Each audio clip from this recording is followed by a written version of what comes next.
ஓம் சாந்தி. June 1, 2025. அவ்யக்த Bapdada, Madhuban. Murali original தேதி October 21, 2005. சம்பூர்ணமாகவும் முழுமையாகவும் ஆகுவதற்கான தேதியை நிச்சயம் செய்து நேரத்திற்கு ஏற்ப என்றும் தயாராகுங்கள். இன்று பாப்தாதா எங்குமுள்ள குழந்தைகளான உங்கள் அனைவருடைய 3 ரூபங்களையும் பார்த்தார். எப்படி நீங்கள் தந்தையின் விசேஷமான 3 உறவு முறைகளையும் நினைவு செய்கின்றீர்களோ, அதேபோல் பாபா குழந்தைகளான உங்களின் 3 ரூபங்களையும் பார்த்து மகிழ்ச்சியடைகின்றார். உங்களின் 3 ரூபங்களையும் நீங்கள் அறிவீர்கள் தானே? இந்த நேரத்தில் குழந்தைகளான நீங்கள் அனைவரும் பிராமண ரூபத்தில் இருக்கின்றீர்கள். பிராமணர்களின் இறுதி ஸ்திதி தேவதை ஸ்திதியாகும். தேவதைகளே பின்னர் தேவ தேவியர்கள் ஆகின்றார்கள். அனைத்திலும் அதி விசேஷமானது இந்த நிகழ்கால பிராமண வாழ்க்கையாகும். பிராமண வாழ்க்கை விலைமதிப்பற்றது. பிராமண வாழ்க்கையின் சிறப்பியல்பானது தூய்மையாகும். தூய்மையே பிராமண வாழ்க்கையின் நிஜமாகும். தூய்மையே பிராமண வாழ்க்கையின் தனித்துவ ஆளுமையாகும். தூய்மையே சந்தோஷத்தினதும் அமைதியினதும் தாய். எந்த அளவிற்கு உங்களிடம் தூய்மை உள்ளதோ அதற்கு ஏற்ப உங்களின் வாழ்க்கையில் இயல்பான முறையில் சந்தோஷமும் அமைதியும் இருப்பதுடன் அது உங்களின் சுபாவமாகிவிடும். தூய ஆத்மாக்களின் லட்சியம் பிராமணர்களிலிருந்து தேவர்கள் ஆகுவது அல்ல, ஆனால் முதலில் தேவதைகள் ஆகி பின்னர் தேவதைகளில் இருந்து தேவர்கள் ஆகுவதாகும். எனவே பிராமணர்கள் தேவதைகள் ஆகுவார்கள், தேவதைகள் தேவ தேவியர்கள் ஆகுவார்கள். பாப்தாதா குழந்தைகளான உங்களின் இந்த 3 ரூபங்களையும் பார்க்கின்றார். உங்களின் 3 ரூபங்களும் உங்கள் அனைவரின் முன்னாலும் வருகின்றனவா? அவை வருகின்றனவா? நீங்கள் ஏற்கனவே பிராமணர்கள் ஆகிவிட்டீர்கள். இப்பொழுது உங்களின் லட்சியம் தேவதைகள் ஆகுவதாகும். இது உங்களின் லட்சியம்தானே? நீங்கள் நிச்சயமாக தேவதைகள் ஆக வேண்டும். ஒரு தேவதையின் எத்தனை சிறப்பு இயல்புகள் உங்களின் வாழ்க்கையில் புலப்படுகின்றன என சோதித்து பாருங்கள். தேவதை என்றால் இந்த பழைய உலகிற்கும் பழைய சமஸ்காரங்களுக்கும் எந்தவிதமான தொடர்பும் அற்றவர் என்று அர்த்தம். தேவதை என்றால் பிரச்சனைகளின் போது லேசாகவும் ஒளியாகவும் இருப்பவர் என்று அர்த்தமல்ல. ஆனால் உங்களின் எண்ணங்கள், வார்த்தைகள், உறவுமுறைகள் மற்றும் தொடர்புகளில் சதா லேசாகவும் ஒளியாகவும் இருத்தல். லேசாக இருத்தல். நீங்கள் லேசான விஷயங்களையா அல்லது சுமையாக இருக்கும் விஷயங்களையா விரும்புகின்றீர்கள்? நீங்கள் எதை விரும்புகின்றீர்கள்? நீங்கள் லேசான விஷயங்களை விரும்புகின்றீர்கள், அப்படித்தானே? தேவதை என்றால் அனைவராலும் நேசிக்கப்படுபவர், அத்துடன் அனைவருடனும் பற்றற்று இருப்பவர். வெகு சிலர் மட்டுமன்றி அனைவராலும் நேசிக்கப்படுபவர், எல்லோரிலும் இருந்தும் பற்றற்று இருப்பவர். அன்பாக இருப்பது மட்டுமல்ல, எந்த அளவிற்கு நீங்கள் அன்பாக இருக்கின்றீர்களோ அந்த அளவிற்கு பற்றற்றவராகவும் இருப்பீர்கள். தேவதை ஒருவரின் அடையாளம். நீங்கள் அனைவராலும் நேசிக்கப்படுவீர்கள். யார் உங்களை பார்த்தாலும், யார் உங்களை சந்தித்தாலும், யார் உங்களுடன் உறவு முறையில் அல்லது தொடர்பில் வந்தாலும் நீங்கள் தமக்கு சொந்தமானவர்கள் என்றே அவர்கள் உணர்வார்கள். தந்தையுடன் அனைவரும் அவர் தமக்கு சொந்தமானவர் என உணர்வதை போன்றதாகும். உங்களுக்கு இந்த அனுபவம் இருக்கிறது தானே?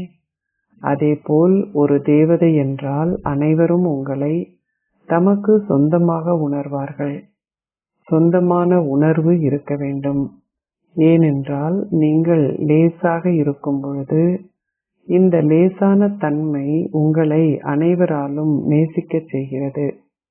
பிராமண குடும்பத்தினர் முழுவதும் நீங்கள் அவர்களுக்கு சொந்தமானவர் என உணர வேண்டும். எந்தவிதமான பாரமும் இருக்கக்கூடாது.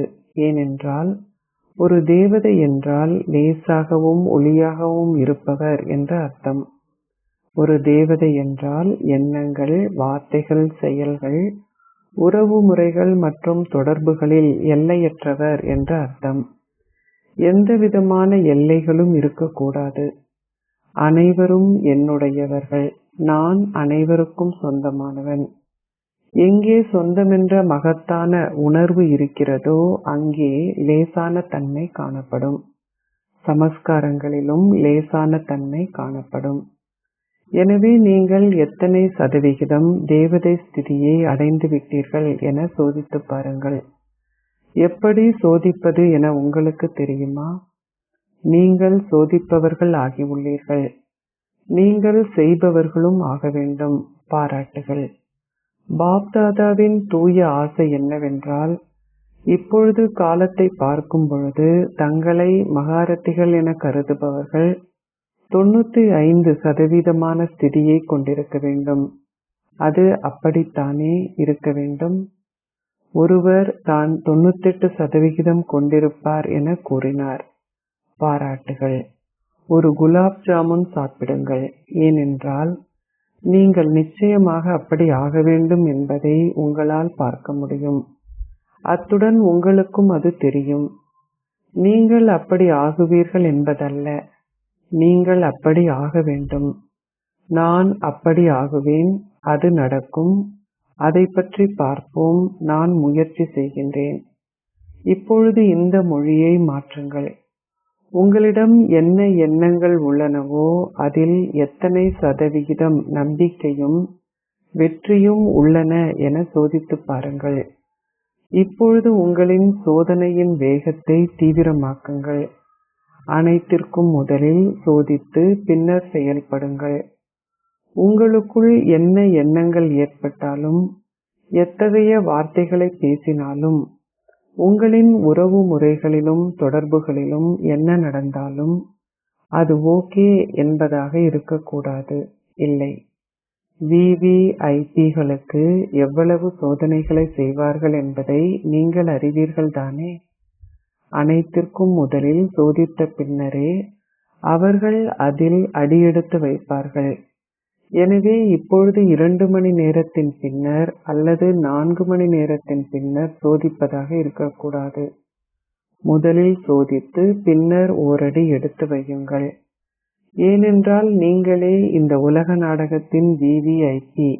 இன்றுள்ள VIPகள் ஒரே ஒரு பிறவிக்கு மட்டுமே, அதுவும் குறுகிய காலத்திற்கு மட்டுமே. ஆனால் பிராமணர்களான நீங்கள் தேவதைகள் ஆகப் போகின்றவர்கள். VVIPக்கள். உங்களுக்கு விரும்பிய அளவிற்கு பல Vகளை உங்களால் அதில் சேர்த்து கொள்ள முடியும். பாருங்கள், உங்களுக்கு முன்னால் ஒரு V என்பதை தொடர்ந்து போடுங்கள்.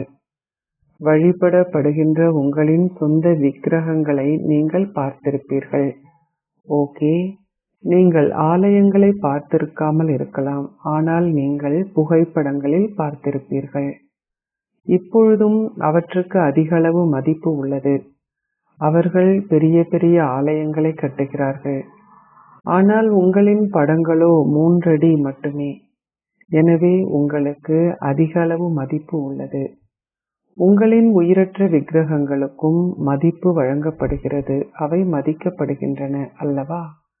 உங்களின் விக்கிரகங்களின் தரிசனத்தை காண பல வரிசைகள் காணப்படுகின்றன.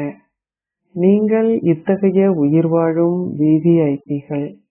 எனவே ஓர் அடி எடுத்து வைப்பதற்கு முன்னர் சோதியுங்கள். எதையாவது செய்த பின்னர் நீங்கள் சோதித்தால் அந்த அடி கடந்துவிடும். அந்த அடி மீண்டும் உங்களின் கைகளில் வர முடியாது. அறியாமை பாதையிலும் அவர்கள் கூறுகிறார்கள், எதையும் கவனமாக கருத்தில் கொண்ட பின்னரே செய்யுங்கள். அதை செய்த பின்னர் சிந்திக்காதீர்கள். முதலில் சிந்தித்து பின்னர் செயலாற்றுங்கள். எனவே உங்களின் சுய மரியாதை ஆசனத்தில் அமர்ந்திருங்கள். நீங்கள் உங்களின் நிலையில் இருந்தால் எதிர்ப்பு இருக்காது. நீங்கள் உங்களின் நிலையில் இல்லாத போதே மாயையின் எதிர்ப்பு ஏற்படுகிறது. எனவே இப்பொழுது பாப்தாதாவிற்கு ஒரு கேள்வி எழுகின்றது. அனைவருடைய லட்சியமும் சம்பூர்ணமாகவும் முழுமையாகவும் ஆகுவதே. இதுதான் உங்களின் லட்சியமா? அல்லது நீங்கள் சிறிதளவு மட்டுமே இப்படி ஆக விரும்புகின்றீர்களா? இது உங்களின் லட்சியமா? அது அனைவருடைய லட்சியமாக இருந்தால் உங்களின் கைகளை உயர்த்துங்கள். நீங்கள் சம்பூர்ணமாக விரும்புகின்றீர்கள். அச்சா, எப்பொழுது நீங்கள் மக்களிடம் இந்த கேள்வியை கேட்கின்றீர்கள் தானே? ஆசிரியர்களும் மாணவர்களிடம் இந்த கேள்வியை கேட்கிறார்கள், உங்களின் லட்சியம் என்ன?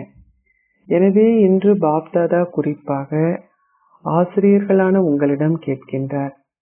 ஞானத்தில் 30 வருடங்கள் இருப்பவர்கள் இங்கே இருக்கிறார்கள். எனவே 30 வருடங்கள் ஞானத்தில் இருப்பவர்கள் நாளை ஒன்று கூடி ஒரு நிகழ்ச்சியை செய்யட்டும். நீங்கள் பல சந்திப்புகளை நடத்தினீர்கள். நீங்கள் சந்திப்புகள், அமர்வுகள், சந்திப்புகள், அமர்வுகள் என செய்வதை பாப்தாதா தொடர்ந்தும் பார்க்கின்றார். எவ்வாறாயினும் நீங்கள் எப்பொழுதும் சம்பூர்ணம் ஆகுவீர்கள் என்பதை பற்றிய ஒரு சந்திப்பை நடத்துங்கள். மற்ற விழாக்களுக்கு எல்லாம் நீங்கள் தேதியை நிச்சயம் செய்கின்றீர்கள். இந்த நாளில் இந்த நிகழ்ச்சி உள்ளது. அப்படி என்றால் அதற்கு ஒரு தேதி இல்லையா? உங்களுக்கு எத்தனை வருடங்கள் வேண்டும் என பாப்தாதாவிற்கு கூறுங்கள்.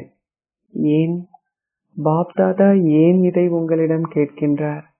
ஏனென்றால் இயற்கையும் தந்தையிடம் எப்பொழுது தான் அழிவை ஏற்படுத்துவது என கேட்கிறது. எனவே பாப்தாதா என்ன பதில் கூறட்டும்? பாப்தாதா குழந்தைகளான உங்களிடம் தானே கேட்க முடியும், இல்லையா? எப்பொழுது? இன்றைய விசேஷமான தலைப்பு எப்பொழுது? இரட்டை வெளிநாட்டவர்கள் இங்கே அமர்ந்திருக்கிறார்கள். எனவே நீங்கள் இரட்டை முயற்சி செய்வீர்கள் தானே? அற்புதங்களை செய்யுங்கள். வெளிநாட்டவர்களே, உதாரணங்கள் ஆகுங்கள். அவ்வளவுதான். பிராமண குடும்பத்திற்கும் உலகிற்கும் முன்னால் சம்பூர்ணமாகவும் முழுமையாகவும் ஆகுங்கள். சகல சக்திகளாலும் சகல நற்குணங்களாலும் நிரம்பியவர் ஆகுவது என்றால் முழுமையானவர் ஆகுவதாகும். நீங்கள் அனைவரும் இந்த 4லும் முழுமையடைய வேண்டும். எண்ணங்கள், வார்த்தைகள், உறவு முறைகள், தொடர்புகள். இந்த 4ல் ஏதாவது ஒன்றில் நீங்கள் பலவீனமாக இருந்தால் உங்களை முழுமையானவர் என கூற முடியாது. நீங்கள் 4 விஷயங்களையும் நினைவு செய்கின்றீர்கள் தானே? எண்ணங்கள், வார்த்தைகள், உறவு முறைகள், தொடர்புகள். செயல்கள் அனைத்தும் அதில் அடங்கி உள்ளன. 4 விஷயங்களிலும், உங்களின் எண்ணங்களிலும் வார்த்தைகளிலும் நீங்கள் நன்றாக இருந்து உங்களின் உறவு முறைகளிலும் தொடர்புகளிலும் சிறிது பின்தங்கி இருப்பதாக இருக்கக்கூடாது.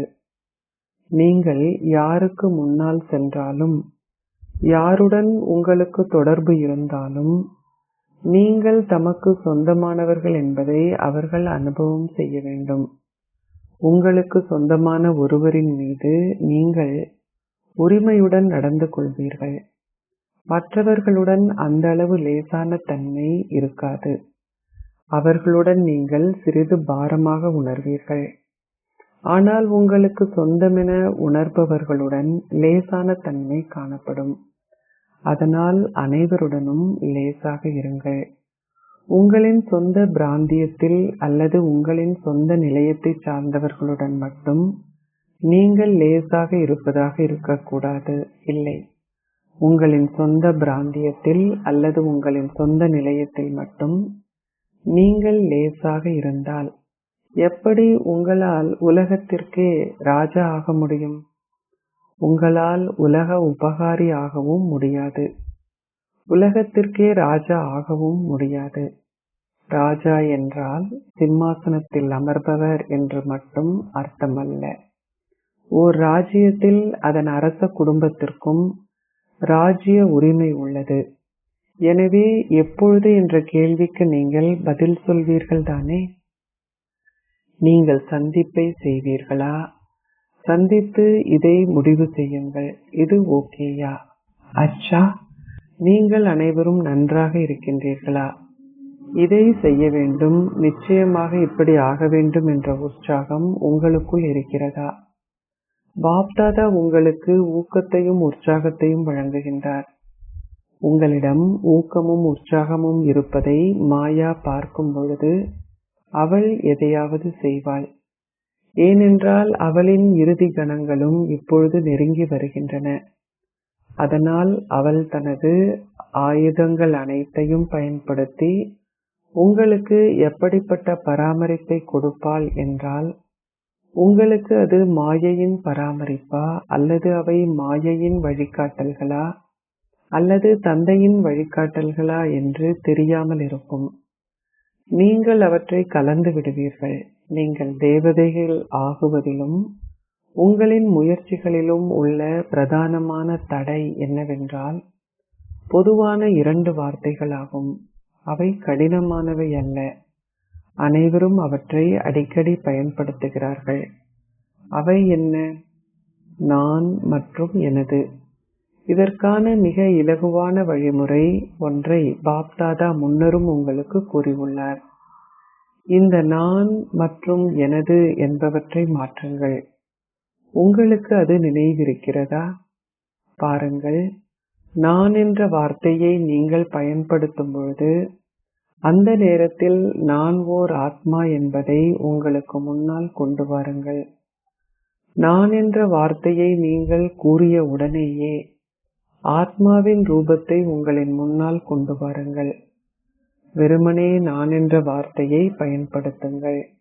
ஆனால் நான் ஓர் ஆத்மா என பயன்படுத்துங்கள். அதை நடைமுறையில் உங்களின் விழிப்புணர்வில் கொண்டு வாருங்கள். நான் என்ற வார்த்தையை பயன்படுத்திய பின்னர் எப்பொழுதும் ஆத்மா என்பதை சேர்த்துக் கொள்ளுங்கள். நான் ஓர் ஆத்மா. நீங்கள் எனது என்ற வார்த்தையை பயன்படுத்தும் போது எனது பாபா என முதலில் கூறுங்கள். எனது கைக்குட்டை, எனது புடவை, எனது இது. எவ்வாறாயினும் எனது பாபா என்பதே முதலாவது. எனது என்ற வார்த்தையை பயன்படுத்தும் போது பாபா உங்களின் முன்னால் வருவார். நான் என்ற வார்த்தையை பயன்படுத்தும் போது ஆத்மா உங்களின் முன்னால் வருவார். இதை உங்களின் சுபாவமாகவும் இயல்பானதாகவும் ஆக்குங்கள். இது இலகுவானது தானே? அல்லது இது கடினமா? நான் ஓர் ஆத்மா என்பதை நீங்கள் அறிவீர்கள். அந்த நேரத்தில் நீங்கள் அதை நம்புவதில்லை. அதை நீங்கள் 100% அறிவீர்கள். ஆனால் அதை சதவிகிதத்திலேயே நீங்கள் ஏற்றுக்கொள்கிறீர்கள். ஷரீர உணர்வு இயல்பானதாக இருக்கும் பொழுது நீங்கள் ஒரு ஷரீரம் என நீங்கள் நினைக்க வேண்டுமா? நீங்கள் அதை இயல்பாகவே நினைக்கின்றீர்கள் தானே?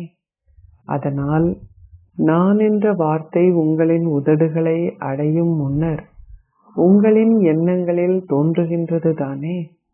எனவே உங்களின் எண்ணங்களில் நான் என்ற வார்த்தை வரும் பொழுது ஆத்மாவின் ரூபம் உடனடியாகவே உங்களின் முன்னால் வர வேண்டும். இதை பயிற்சி செய்வது இலகுவானது தானே? நான் என்று மட்டும் கூறாதீர்கள். ஆனால் அதனுடன் கூடவே ஆத்மா என்றும் கூறுங்கள். அப்பொழுது அது உறுதியாகிவிடும். இது உறுதியானது தானே? நீங்கள் மற்றொருவரை பெயரால் கூப்பிட்டாலும் அதை செய்வீர்கள். நான் ஓர் ஆத்மா. ஆத்மாக்களின் உலகம் பாப்தாதா ஆவார். ஆத்மாவின் சமஸ்காரங்கள் ஒரு பிராமணராக இருந்து தேவதை ஆகுவதும் தேவதை ஒரு தேவர் ஆகுவதும் ஆகும். எனவே நீங்கள் என்ன செய்வீர்கள்? இது உங்களின் மனதின் அபியாசம். தற்காலத்தில் மருத்துவர்களும் உங்களை தேக அபியாசம் செய்ய கூறுகிறார்கள். தேக அபியாசம். எனவே இந்த பயிற்சியை செய்யுங்கள். நான் ஓர் ஆத்மா, எனது பாபா. ஏனென்றால் நாடகத்திற்கு ஏற்ப காலத்தின் வேகத்தை குறைக்க வேண்டும். உண்மையில் படைப்பவர் வேகமாக இருக்க வேண்டும், படைப்பு அல்ல. ஆனால் தற்போதைய நேரத்திற்கு ஏற்ப காலம் வேகமாக செல்கிறது. இயற்கை எப்பொழுதும் தயாராக இருக்கிறது. அது அதன் உத்தரவிற்காக காத்திருக்கிறது. நாடகத்தின் நேரம் அந்த கட்டளைகளை கொடுக்கும். அப்படித்தானே? ஸ்தாபனையை செய்பவர்கள் என்றும் தயாராக இல்லாது விட்டால் விநாசத்தின் பின்னர் பிரளயம் இடம்பெறுமா? பிரளயம் ஏற்படுமா? அல்லது விநாசத்தின் பின்னர் நிச்சயமாக ஸ்தாபனை இடம்பெறப் போகிறதா? எனவே ஸ்தாபனைக்கு கருவிகளாக இருப்பவர்கள் இப்பொழுது காலத்திற்கு ஏற்ப என்றும் தயாராக இருக்க வேண்டும். இதையே பாப்தாதா பார்க்க விரும்புகின்றார். தந்தை பிரம்மா அர்ஜுனனாகினார். அவர் ஓர் உதாரணம் ஆகினார்தானே. ஆகவே இந்த முறையில் தந்தை பிரம்மாவை பின்பற்றுபவர்கள் என்ன ஆகுவார்கள்? உங்களை பாருங்கள், அத்துடன் காலத்தையும் பாருங்கள். பாப்தாதா முன்னரும் உங்களுக்கு கூறியுள்ளார். தற்சமயம் பிராமண ஆத்மாக்களான நீங்கள் அனைவரும் தேவதைகளாக ஆக இருப்பதனால் ஒரு கருவியாக இருக்கும் உணர்வையும் அத்துடன் பணிவான உணர்வுகளையும் கொண்டிருக்க வேண்டும். இந்த 2 வார்த்தைகளையும் நீங்கள் கீழ்க்கோடிட வேண்டும். இதை செய்வதன் மூலம் நான் என்ற ஷரீர உணர்வு முடிவிற்கு வந்துவிடும். எனது என்ற உணர்வும் முடிந்துவிடும். நான் பணிவான சுபாவத்தை கொண்டதோர் கருவி. எந்த அளவிற்கு நீங்கள் பணிவாக ஆகின்றீர்களோ அந்த அளவிற்கு அதிக மரியாதையை நீங்கள் பெறுவீர்கள். ஏனென்றால் பணிவானவர்கள் அனைவராலும் நேசிக்கப்படுவார்கள். நீங்கள் நேசிக்கப்படும் பொழுது இயல்பாகவே நீங்கள் மரியாதையை பெறுவீர்கள். எனவே பணிவான ஒரு கருவி, அத்துடன் நல்லாசிகள். நல்லாசிகள் மற்றும் தூய உணர்வுகள் என்ற 2 விஷயங்கள் இருக்கும்பொழுது நீங்கள் ஒரு கருவியாகவும் பணிவாகவும் இருப்பதுடன் அனைவருக்காகவும் நல்லாசிகளையும் தூய உணர்வுகளையும் கொண்டிருப்பீர்கள். ஒருவர் எத்தகையவராக இருந்தாலும் பணிவான கருவியாக இருப்பதும் நல்லாசிகளும் எத்தகைய சூழலை உருவாக்கும் என்றால் உங்களின் அதிர்வலைகளால் மற்ற நபர் மாறுவார். சில குழந்தைகள் இதயபூர்வமாக உரையாடி கூறுகின்றார்கள், நான் 1 மாதம் நல்லாசிகள் கொடுத்தேன், எனினும் அவர் மாறவே இல்லை. அதன் பின்னர் அவர்கள் களைப்படைந்து மன சோர்வு அடைகிறார்கள். அந்த அப்பாவி உதவியற்ற நபரின் மனோபாவமும் பார்வையும் கல்லை போன்றது. எனவே நிச்சயமாக அதற்கு சிறிது காலம் எடுக்கும். ஓகே, உதாரணமாக அவர் மாறவில்லை. அப்பொழுது குறைந்தபட்சம் உங்களையே நீங்கள் ஓகேவாக வைத்திருங்கள். குறைந்தபட்சம் உங்களின் சொந்த நிலையில் இருங்கள். நீங்கள் ஏன் மன சோர்வு அடைகின்றீர்கள்? மன சோர்வு அடையாதீர்கள். ஓகே, அவர் மாறவில்லை. ஆனால் அத்துடன் கூடவே நீங்கள் உங்களையும் மாற அனுமதிக்க கூடாது. அந்த நிலையில் மன சோர்வு அடைவது என்றால் அவர் அதிக சக்திசாலி, அவர் உங்களை மாற்றிவிட்டார் என்றே அர்த்தம். நீங்கள் ஏன் உங்களின் சுய மரியாதை ஆசனத்தை விட்டு நீங்குகின்றீர்கள்? ஏன் என்ற வீணான எண்ணங்கள் எதுவும் வரக்கூடாது. ஏன் என நீங்கள் கூறிய உடனேயே வீணான எண்ணங்களுக்கான கதவை திறந்து விடுகின்றீர்கள். அந்த கதவு பின்னர் மிகுந்த சிரமத்துடனேயே பூட்டப்படுகிறது. ஆகவே ஏன் என்பதை பற்றி சிந்திக்காதீர்கள். கருணை நிறைந்தவராகி தொடர்ந்து அதிர்வலைகளை பரவச் செய்யுங்கள். நீங்கள் ஏன் உங்களின் ஆசனத்தை விட்டு நீங்கி மன சோர்வு அடைகின்றீர்கள்? நீங்கள் உங்களின் நிலையை விட்டு கீழே வரக்கூடாது என்பதை நினைவில் வைத்திருங்கள். ஏனென்றால் அப்பொழுது அதிக அளவில் எதிர்ப்பு ஏற்படும். மனிதர்களிடம் இருந்து எதிர்ப்பு, சுபாவம் மற்றும் சமஸ்காரங்களின் எதிர்ப்பு, யோசனைகளின் எதிர்ப்பு ஏற்படும். இதனாலேயே நீங்கள் உங்களின் நிலையில் இருக்க வேண்டும். எனவே நீங்கள் நாளை என்ன செய்வீர்கள்? உங்களுக்கு நினைவிருக்கிறதா? பாப்தாதா உங்களை நேசிக்கின்றார். அதனால் நீங்கள் அனைவரும் தந்தை பிரம்மாவிற்கு சமமானவர்கள் ஆக வேண்டும் என அவர் நினைக்கின்றார். தந்தையின் முன்னால் எந்த எதிர்ப்பும் வரவில்லையா? தந்தை பிரம்மாவின் முன்னால் எந்த எதிர்ப்பும் வரவில்லையா? மாயையிடமிருந்து எதிர்ப்பு, ஆத்மாக்களிடமிருந்து எதிர்ப்பு, அத்துடன் இயற்கையிடமிருந்தும் எதிர்ப்பு இருந்தன. எனினும் தந்தை பிரம்மா தனது நிலையை விட்டு நீங்கினாரா? அவர் நீங்கவில்லை தானே. அப்படித்தானே அவர் ஒரு தேவதை ஆகினார். இப்பொழுது ஒருவர் மற்றவரையும் அத்துடன் உங்களையும் தேவதைகளாக கருதிய வண்ணம் செயல்படுங்கள். நான் ஒரு தேவதை, அனைவரும் தேவதைகள். எனக்கு பழைய உலகுடனும் பழைய சமஸ்காரங்களுடனும் எவ்வித தொடர்பும் இல்லை. அத்துடன் இந்த பிராமணர்களுடனும் எந்தவிதமான தொடர்பும் இல்லை. அவை அனைத்தும் முடிந்துவிட்டன. அனைவரையும் இந்த பார்வையுடன் பாருங்கள். இவர் ஒரு தேவதை, அவர் ஒரு தேவதை. இந்த சூழலை பரவச் செய்யுங்கள். அச்சா, இப்பொழுது சகல சக்திகளாலும் நிரம்பியவராகி உலகிலுள்ள ஆத்மாக்களுக்கு இத்தகைய சக்தி வாய்ந்த கதிர்களை ஒரு வினாடிக்கு பரப்புங்கள். அதன் மூலம் உங்களின் சக்திகளின் அதிர்வலைகள் முழு உலகிற்கும் பரப்பப்படும். மரண அமைதி. அச்சா, எங்குமுள்ள தேவதைகள் ஆகப்போகின்ற பிராமண குழந்தைகள் அனைவருக்கும் சுய புரிந்துணர்வுடன் எப்பொழுதும் தங்களை சோதித்து மாற்றிக்கொள்பவர்களுக்கும் தந்தை பிரம்மாவை பின்பற்றும் கீழ்ப்படிவான குழந்தைகளுக்கும் சேவை செய்வதுடன் லேசாகவும் ஒளியாகவும் சதா இருந்த வண்ணம் முயற்சி செய்யும் தேவதை ஆத்மாக்களுக்கும் சதா தமது நிலை என்னும் ஆசனத்தில் இருப்பதன் மூலம் சகல எதிர்ப்புகளையும் முடித்துவிடும் மாஸ்டர் சர்வசக்திவான் குழந்தைகளுக்கும் நெருக்கமாக இருப்பதுடன் சங்கமயுகத்தின் நடைமுறை பலனை அனுபவம் செய்யும் குழந்தைகளுக்கும் பாப் தாதாவின் அன்பும் நினைவுகளும் நமஸ்தேயும். ஆசிர்வாதம். நீங்கள் அனைவருக்கும் நலம் விரும்புபவர் ஆகுவதுடன் உங்களுக்காகவும் சாதகமான எண்ணங்களை கொண்டிருப்பதன் மூலம் வெளிப்படுத்தலுக்கான நேரத்தை நெருக்கமாக கொண்டு வருவீர்களாக. நீங்கள் செய்யும் சேவையின் வெற்றிக்கான அடிப்படை நல்லாசைகளுக்கான மனோபாவத்தை கொண்டிருப்பதாகும்.